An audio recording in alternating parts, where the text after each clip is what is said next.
Assalamu alaikum. You are listening Radio Sadai Hurriyat Jammu Kashmir. I am Ibn Salam with Kashmir Update. In Indian illegally occupied Jammu and Kashmir, the All Parties Hurriyat Conference has expressed deep concern over the Indian policy of colonialism, terming it brazen violations of the United Nations Security Council resolutions, which clearly defines Jammu and Kashmir as a disputed territory.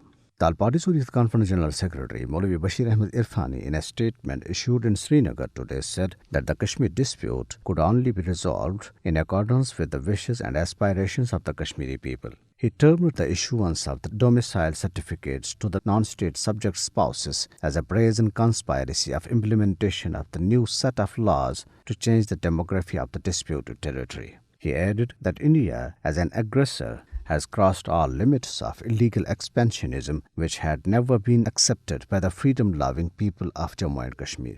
The All Parties Hurriyat Conference leader urged the United Nations Secretary General Antonio Guterres to take serious cognizance of the Indian state terrorism and expansionist designs in the disputed territory. On the other hand, giving the lie to the Indian media claims, a report released by the research section of Kashmir Media Service today said that Indian troops in their continued acts of state terrorism martyred 42 Kashmiris, including 2 women and a young boy, during past 51 days across the occupied territory.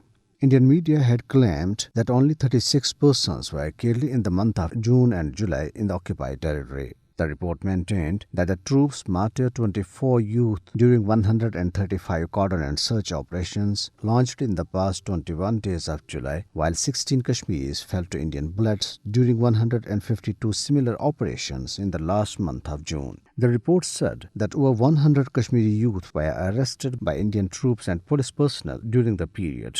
A research-based analysis released by the Kashmir Media Service stated the revelations that Modi-led Indian government was using Israeli spyware Pegasus to snoop on the phones of the country's politicians, journalists and activists amply proved that India was fast becoming a spy state. The report, citing analysts and experts, said that even Pakistan's Prime Minister Imran Khan's number was among those targeted by the BJP government.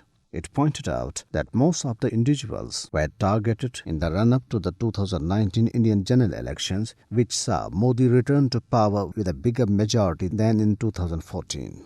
The disclosure also proved the nexus between Israel and India and their evil designs for regional hegemony.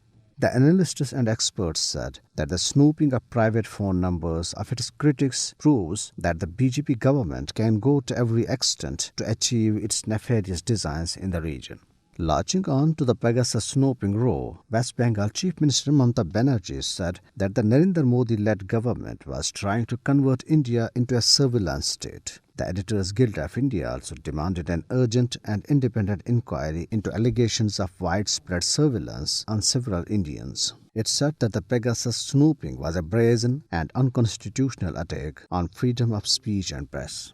Meanwhile, Indian troops have launched a cordon search operation in Aknoor area of Jammu. The operation was going on when the last reports came in. And this is for now. Have a good night and keep listening Radio Sadai Hurriyat Jammu Kashmir.